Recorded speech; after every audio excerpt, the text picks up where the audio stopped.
Okay, let's dive right into this explainer and demystify a concept that is literally a game changer for restorative dentistry, the aesthetic biological contour, or EBC 2.0. If you've been banging your head against the wall trying to perfect your implant emergence profiles, or if you're just tired of fighting completely avoidable biological complications, well, you're in exactly the right place. We are going to break down, step by step, how to master every single zone of the implant restoration. Here is our roadmap for the explainer today. We'll start by tackling the core biological disadvantage implants have, then introduce the EBC framework itself, and finally take a top-down subgingival tour through the E zone, the B zone, and the C zone. Let's get into it. Starting with Section 1, the biological disadvantage. It's absolutely crucial we set the stakes here. 43%. Just let that number sink in for a second. That is the estimated prevalence of peri-implant mucositis. Basically, almost half the time, the tissue around our implants is getting inflamed. That points to a massive biological vulnerability in our restorative work. It's a huge hurdle, and it begs the question, why is this happening so incredibly often? Well, think about a natural tooth like a fortress. It is deeply rooted and incredibly secure, right? It's got those perpendicular Sharpie's fibers anchored directly into the cementum, creating a really robust physical attachment. But dental implants? They are completely disadvantaged from a biological standpoint. They're much more like a tent pitched on the surface of the ground. They have to rely on a super weak mucosal seal, and their connective tissue collagen fibers just run parallel to the implant components. They don't anchor in at all. They just sit there, providing a basic mechanical barrier against bacterial invasion. Moving to Section 2, meet the EBC framework, mapping the journey. So, to overcome this whole fortress versus tent dilemma, we're turning to the star of this explainer, the EBC 2.0 framework. This completely shifts how we approach the peri-implant mucosa. It divides that tissue and the abutment contacting it into 3 distinct stacked zones. Right at the top, we have the aesthetic zone. Down below that sits the bounding zone, and at the very bottom, closest to the bone, is the crestal zone. Nailing the right morphology, material, and surface treatment in each of these specific layers is exactly what dictates your long-term clinical success. So Section 3, let's start our descent at the top level. The E zone, your aesthetic guardian. What exactly is it? The E zone is that critical first 0.5 to 1 millimeter right below the gums. It's the subgingival portion of the abutment that directly interfaces with the sulcular epithelium. Its entire job description is to condition the aesthetics and support that free gingival margin. But here is the catch. To actually pull this off and avoid soft tissue collapse, the evidence tells us you need a bare minimum of 3 millimeters of facial soft tissue thickness at the implant neck. If you don't have that, you're already in trouble. Now, when you get the material contours just right in this zone, you actively prevent mucosal recession and discoloration. You maintain that perfect volume of soft tissue, and this is so cool to think about.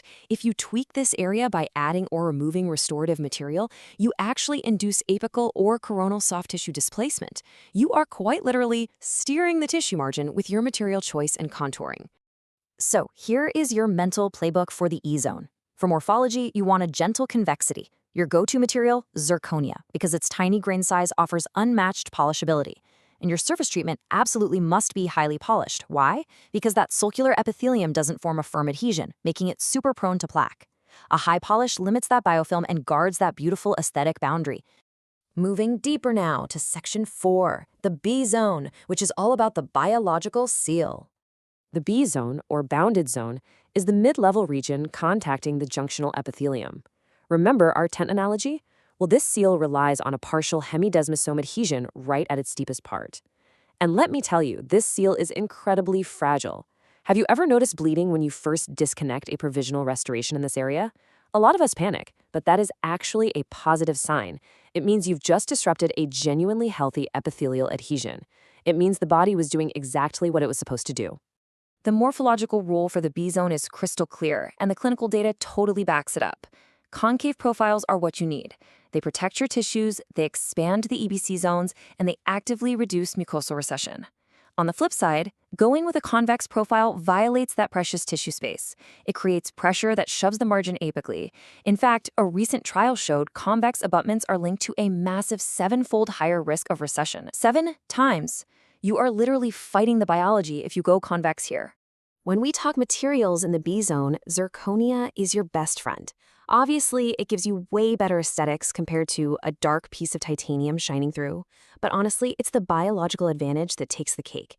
Studies prove that epithelial cells adhere far more effectively to polished zirconia than they do to titanium, which sets you up for a much more stable mucosal seal. But here is a massive caveat. It's all about how you treat that zirconia surface. You have to keep the surface roughness, the R value, below 0.2 microns to stop biofilm in its tracks. And please, remember this if you take nothing else away. Never, ever use glazed zirconia in the B zone. A glaze fundamentally alters the wettability and forms a slick barrier that completely blocks those epithelial cells from adhering. Just don't do it.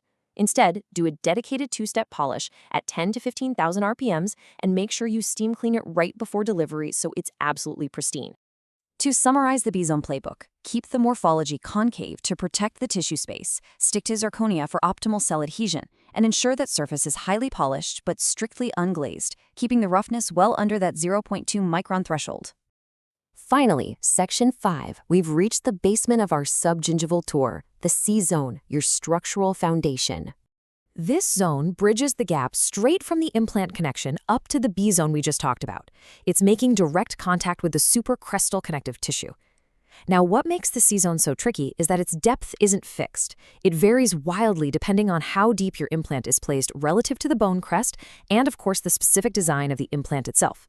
So if you want to prevent massive, unwanted bone remodeling down here, you have to follow a very strict spatial rule. Step 1, always measure the distance from the implant platform to the bone crest. Step 2, you need to maintain 1.5 to 2 millimeters of pure, straight, vertical space directly coronal to that bone crest. Step 3, you only begin your abutment flare after you've cleared that vertical space.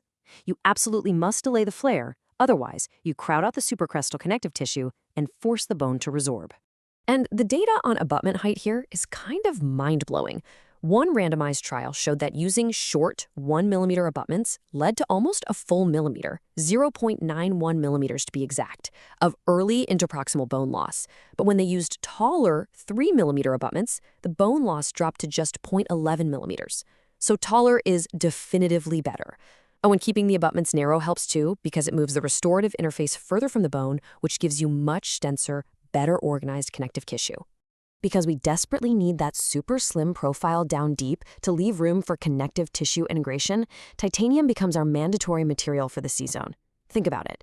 Zirconia would need way thicker walls to prevent it from fracturing under load, and those thick walls would steal all your precious biological space. Titanium gives us that sheer mechanical strength to keep things paper thin while still supporting fibroblast and osteoblast adhesion. Here is your final playbook entry, this time for the C-zone. Morphology must be slim with a significantly delayed flare to preserve your biological width. The material has to be titanium for its sheer strength and thin profile, and the surface treatment should be highly favorable for cell adhesion so that deep connective tissue can thrive right at the base of your restoration. All right, we've navigated the aesthetic guardian, the biological seal, and the structural foundation. You now hold the complete EBC 2.0 playbook for morphology, materials, and surface treatments across all 3 critical layers. So as you head back to the clinic and prep for your very next emergence profile, I want you to ask yourself one simple but profound question. Are your restorative materials fighting the biology, or are they integrating with it? Master these 3 zones, and you will absolutely master your biological outcomes. Thanks for joining me on this explainer, and keep learning.